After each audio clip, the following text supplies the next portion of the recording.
નમસ્કાર મિત્રો, અમારા નવા વિડીયોમાં આપ સૌનું હાર્દિક સ્વાગત છે। મિત્રો, આજે આપણે વાત કરીશું।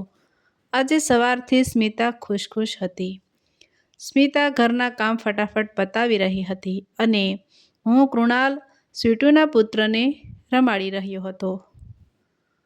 ઘણા સમય પછી સ્મિતાના ચહેરા ઉપર આનંદ હતો અને અચાનક જતો રહ્યો। સ્મિતા એટલે સંતોષી, લાગણીશીલ અને મારા કરતાં વધારે સમજદાર। હું ઘણી વખત ઉતાવળું બોલી નાખું કે ઉતાવળા નિર્ણય લઈ લઉં, પણ સ્મિતા ઠંડા મગજથી વિચારી બોલે અથવા કોઈ પાસેથી શાંતિથી કામ લેતી। અમારા ઘરમાં મારા પપ્પાના સ્વભાવની કોપી તેમના સ્વર્ગસ્થ થયા પછી મેં કરી હતી। તેઓ જ્યાં સુધી જીવતા હતા ત્યાં સુધી હું પણ શાંત સ્વભાવનો હતો, કારણ અમારા ઘરમાં આવતી દરેક વ્યક્તિને તેઓ નજરથી ઓળખી લેતા અને એ પ્રમાણે તેમની સાથે વણીવર્તન અને વ્યવહાર કરી લેતા, જેથી પરિવારની સુરક્ષા પપ્પાના હાથમાં રહેતી। એટલે હું વચ્ચે માથાકૂટ કરતો નહીં। ઘરમાં એક વ્યક્તિ જ્યારે જરૂર જણાય ત્યારે સ્પષ્ટ વક્તા હોવો જોઈએ, નહીંતર ઘરમાં બહારથી આવતી મંથરા અને શકુનીઓની માનસિકતા ધરાવનાર તમારા ઘરની શાંતિને અશાંતિમાં ફેરવતા વાર ન લગાડે। મારા પપ્પાના સ્વર્ગસ્થ થયા પછી મેં સ્મિતા અને બાળકોને બેસાડીને કહ્યું, હવે મારા પપ્પાની જગ્યા હું લઈશ। હું કોઈની વ્યક્તિગત જીવનમાં દખલ અંદાજી કરતો નથી અને મને મારા વ્યક્તિગત જીવનમાં કોઈ દખલગીરી કરશે તો હું સલાવી લેતો નથી। મને મારી મર્યાદા ક્યાં કેવી રીતે સાચવવી એ હું સારી રીતે જાણું છું। હું ખોટો જ્યાં પણ હોઉં ત્યાં ચર્ચા કરવી પણ જરૂરી છે, પણ ભાષાની મર્યાદામાં રહીને। બસ પછી મેં ઘરમાં કામ પૂરતું બોલવાનું ચાલુ કર્યું। વણમાંગી સલાહ કોઈને આપવી નહીં। તબિયત સારી રહે એટલું ખાવું અને સંબંધો સચવાઈ રહે તેટલું જ બોલવું। નિવૃત્તિ દરમિયાન વધારેમાં વધારે સમય ઈશ્વર અને સ્મિતાને આપવો, જેણે સંકટ સમયે મારો હાથ પકડ્યો હતો। મારા વ્યસ્ત સમયમાં હું તેમની સામે જોઈ શકતો ન હતો। બસ એક સાદોસીધો જીવનનો આ નિયમ મેં બનાવી નાખ્યો। દીકરા વહુને તેમની જિંદગી છે, એ લોકો તેમના પ્રમાણે જીવે, અમે અમારી રીતે જીવીએ। ઘરની ચાવી પણ 4 સેટ કરાવી દીધી હતી। ઘરની કોઈ પણ વ્યક્તિ ઘરને તાળું મારીને ગમે તે સમયે મેસેજ આપી જઈ શકે છે। મેસેજ આપવો એ ઘરમાં રહેતા દરેક સભ્યોનો શિષ્ટાચારનો એક ભાગ છે। સ્વીટુ પણ શાંત સ્વભાવનો, કામથી કામ રાખે તેવું તેનું વ્યક્તિત્વ। શબ્દોની કિંમત એ સમજતો હતો, એટલે જ્યારે બોલવાનું હોય ત્યારે બોલે, પણ તલવારની ધાર જેવું બોલી નાખે। એ ઘણી વખત સુંદર શબ્દો બોલી લેતો। તલવાર મયાનમાં શોભે અને જીભ મર્યાદામાં રહે ત્યાં સુધી શોભે। વાણી અને પાણી તેની મર્યાદા મૂકે તો વિનાશ જ નોતરે। સ્વીટુના લગ્ન થયા તેની પત્ની ડિમ્પલ જોબ કરતી હતી।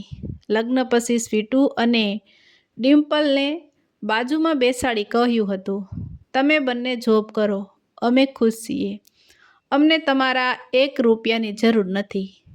તમે અમારી આર્થિક સદ્ધરતા વધારવા તમે બંને નોકરી કરો છો। ભવિષ્યમાં યાદ રહે, હું નિવૃત્ત થયેલ વ્યક્તિ છું। અમે આઝાદ પંછી છીએ। અમને પાંજરામાં પૂરવાનો પ્રયત્ન ન થાય તે જોવાની જવાબદારી તમારા ઉપર છે। હું પ્રેમમાં પાંજરામાં કેદ થવા વાળો માણસ છું, પણ સોનાના પાંજરામાં કેદ થનાર નહીં। હું સ્વયં શિસ્ત અને શિષ્ટાચારમાં માનનાર વ્યક્તિ છું। મારે જે કહેવાનું હતું એ મેં તમને જણાવી દીધું। જેથી ભવિષ્યમાં તમને એવું ન થવું જોઈએ કે પપ્પાનું વર્તન અચાનક કેમ બદલાઈ ગયું. તમે આનંદમાં રહો, આર્થિક સદ્ધરતા પ્રાપ્ત કરી દુનિયાના તમામ સુખ તમે બંને સાથે માણો તેવા અમારા આશીર્વાદ તમારી સાથે છે. અમારાથી બનતો બધો સહકાર અમે આપીશું. 1 વર્ષ પછી અમે દાદા દાદી બન્યા. તેઓ બંને ઓફિસે જતા ત્યારે અમે તેના બાળક કૃણાલને સાચવતા અને અમને પણ આનંદ હતો. અમે દાદા દાદી તરીકે અમારી ફરજ અદા કરતા હતા, પણ જ્યારે નિષ્ઠાકામ ભાવે અપાતી કોઈ પણ સેવા તમારી ફરજ નહીં પણ જવાબદારીનો એક ભાગ છે તેવું કહી તમારી માથે ઠોકી બેસાડવામાં આવે ત્યારે એ પ્રવૃત્તિ બોજારૂપ લાગે. અમારે ક્યાંય જાત્રા કે ફરવા જવું હોય ત્યારે પણ 100 વખત વિચારવું પડે કે કૃણાલને સ્વીટીનો દીકરો કોણ સાચવશે. સ્વીટુ અને ડિમ્પલને રજા લેવી પડે, છતાં પણ જતું કરવાની ભાવના સાથે અમે મૌન અને સંયમ રાખી અમારી ફરજનો એક ભાગ સમજી અને બધું સાચવી રાખતા હતા. સ્મિતાનો અચાનક ચહેરો ગંભીર જોઈને મેં પૂછ્યું, સ્મિતા, શું થયું? એ મારી સામે ઊભી રહી ભીની આંખે બોલી, આજનો આપણો પ્રોગ્રામ કેન્સલ. મેં કહ્યું, કેમ? ડિમ્પલનો ફોન હતો, કહેતી હતી મારે ઓફિસમાં કામ છે, મોડું થશે. મેં કહ્યું, તેને ખબર છે અમારે આજે સાંજે 6 વાગ્યે લાલો પિક્ચર જોવા જવાનો પ્રોગ્રામ બનાવી નાખ્યો છે. ટિકિટ પણ બુક થઈ ગઈ છે. ડિમ્પલે કહ્યું, એ પ્રોગ્રામ પછી રાખજો. કૃણાલને રસ્તા ઉપર થોડો મૂકીને પિક્ચર જોવા જવાય? સ્મિતાની વાત સાંભળી મારો પિત્તો 7મા આસમાને ચડી ગયો. મેં કહ્યું, સ્મિતા, ડિમ્પલ તેના મનમાં સમજે છે શું? આપણે તેના પગારદાર કર્મચારી છીએ કે એ જે ભાષામાં વાત કરે એ મને મૌન બની સહન કરતા રહીએ? હજી શરૂઆત છે, તેણે તેની મર્યાદા બતાવવી પડે. તમે શાંત થાઓ. સ્મિતા મને સમજાવવા લાગી. એક તો માંડ સ્મિતા આજે મૂડમાં આવી હતી, ત્યાં વચ્ચે વિઘ્ન અને છતાં ભાષા ઉપર કોઈ લગામ નહીં. મેં કહ્યું, સ્મિતા, હવે તું એક શબ્દ નહીં બોલે. હવે મારે જે કરવાનું છે અને જે બોલવાનું છે એ હું બોલીશ. પરિણામની મને પરવા નથી. મેં સ્વીટુને મોબાઈલ લગાવી કીધું, બેટા, તાત્કાલિક ઘરે આવી શકીશ? પણ પપ્પા, વાત શું છે? તું ઘરે આવે એટલે કહું, અગત્યનું કામ છે. સ્વીટુ ઘરે ગણતરીની મિનિટોમાં આવી ગયો. મેં કહ્યું, જો બેટા, આજે અમે લાલો પિક્ચર જોવા અમારા સિનિયર સિટીઝન ગ્રુપના સભ્યો સાથે જવાના છીએ. એ ડિમ્પલ અને તમે બંને જાણો છો. હમણાં તેનો અચાનક મોબાઈલ તારી મા ઉપર આવ્યો અને કહે, ઓફિસમાં મારે મોડું થશે. જ્યારે ફક્ત સ્મિતાએ એટલું કીધું, તને ખબર છે, અમે આજે લાલો પિક્ચર જોવા જવાના છીએ. તો ડિમ્પલ કહે, એ પ્રોગ્રામ કોઈ બીજી વખત પણ થઈ શકે.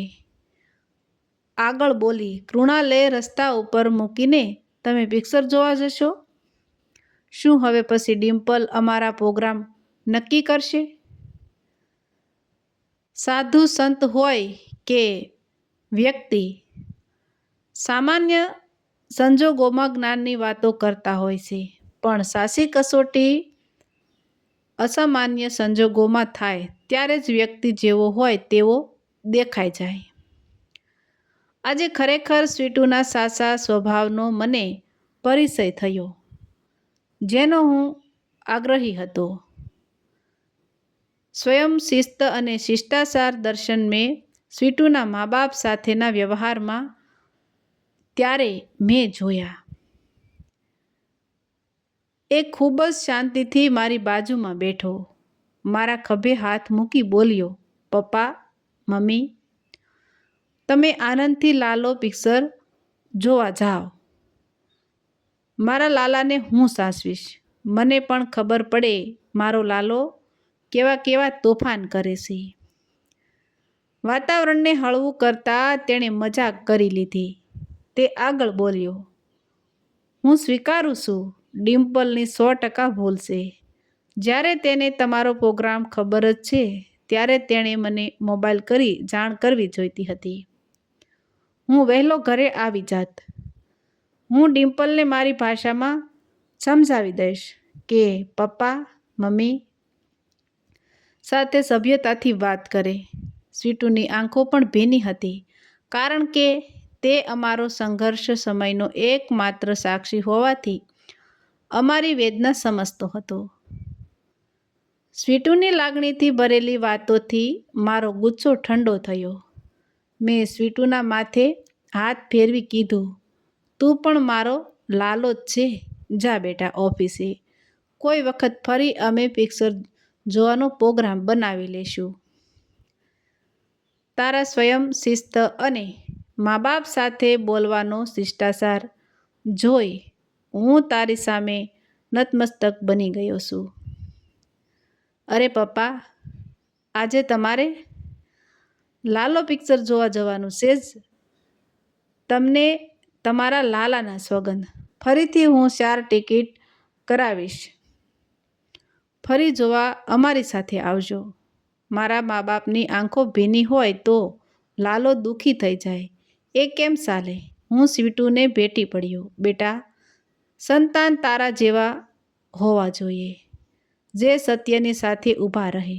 ઘણા સંતાનો મેં જોયા છે, પત્ની તરફથી મળતા આર્થિક લાભની લાલચમાં આવી સત્ય જાણતો હોવા છતાં અસત્યની તરફેણ કરતો હોય છે. બેટા, તું સમજે છે, નિવૃત્તિનો સમય આનંદ કરવાને બદલે બનતો બધો સ્પોટ તમને અમે આપી રહ્યા છીએ. કૃણાલને સાચવવો એ દાદા દાદી તરીકે અમારી નૈતિક ફરજ છે. એ સમજીએ છીએ બેટા. એક શરતે અમે લાલો જોવા જઈએ. તું ડિમ્પલ સાથે કોઈ પણ પ્રકારની આ બાબતે માથાકૂટ નહીં કરે. સ્વીટુએ સ્મિતાના માથે હાથ ફેરવી કહ્યું, મમ્મી, તું આનંદથી લાલો જોવા જા. કોઈ મગજ ઉપર ભાર રાખતી નહીં. તારી બહુ વતી હું તારી માફી માંગુ છું અને ભવિષ્યમાં આવી ડિમ્પલ કદી ભૂલ નહીં કરે તેની ખાતરી પણ હું તને આપું છું. સ્મિતા સ્વીટુને ભેટી રડી પડી. રાત્રે પિક્ચર જોઈને ઘરે આવ્યા ત્યારે થોડી અંદરથી બીક હતી કે ઉગ્ર ચર્ચા થશે, પણ ડિમ્પલ અંદરથી બહાર આવી અને સ્મિતાના પગ પાસે બેસી બોલી, મમ્મી, મને માફ કરો. હું ઓફિસના કામમાં દબાણ નીચે ન બોલવાનું તમારી સાથે બોલી ગઈ હતી. અમે નિર્ણય લીધો છે. આવતીકાલથી કૃણાલને સાચવવા એક બહેન આવશે. કોઈ વખત સંજોગો આવા બને ત્યારે તમારે ટેન્શન નહીં અને અમારે પણ ટેન્શન નહીં. મેં કહ્યું, બેટા, તમારી અત્યારે જેવી જિંદગી છે એવી જ જિંદગી અમારી ભાગદોડની હતી. જવાબદારીના ભારથી ઊંઘ આવે તો સપના આવે ને. નિવૃત્તિનો પડાવ એવો પડાવ છે જ્યાં ખૂબ દોડ્યા પછી નિરાંતે બેસી થોડા બચેલા શ્વાસ લેવાનો છે. થોડા અમારા અધૂરા સપના પૂરા કરવાનો સમય છે. એ પણ અમારી જાત અને પગ ચાલે ત્યાં સુધી. ડિમ્પલ બોલી, પપ્પા, હવે આવી ભૂલ નહીં થાય. આવતા મહિને મારા પપ્પા મમ્મી વૃંદાવન, ગોકુળ, મથુરા 15 દિવસ માટે જાત્રાએ જાય છે. તમારું ટૂર બુકિંગ માટે હું વાત કરી દઉં છું. ડિમ્પલ ઊભી થઈ 2 હાથ ઊંચા કરી બોલી, બોલો રાધે રાધે. મેં અને સ્મિતાએ ડિમ્પલના માથે હાથ ફેરવી કહ્યું, બેટા રાધે રાધે. મિત્રો, આપણો સમય ગમે એવો જોરમાં હોય તો પણ જોર ક્યાં અને કોની સામે વાપરવું અને ક્યાં શાંતિ સ્વયં રાખવો એની સમજ ન હોય તો સારો સમય પણ હાથમાંથી સરકી જતા વાર નથી લાગતી. તો મિત્રો, આવા જ નવા વિડીયો જોવા માટે અમારી ચેનલ લાઇક, શેર અને સબસ્ક્રાઈબ કરજો. વિડીયો સાંભળવા બદલ ધન્યવાદ.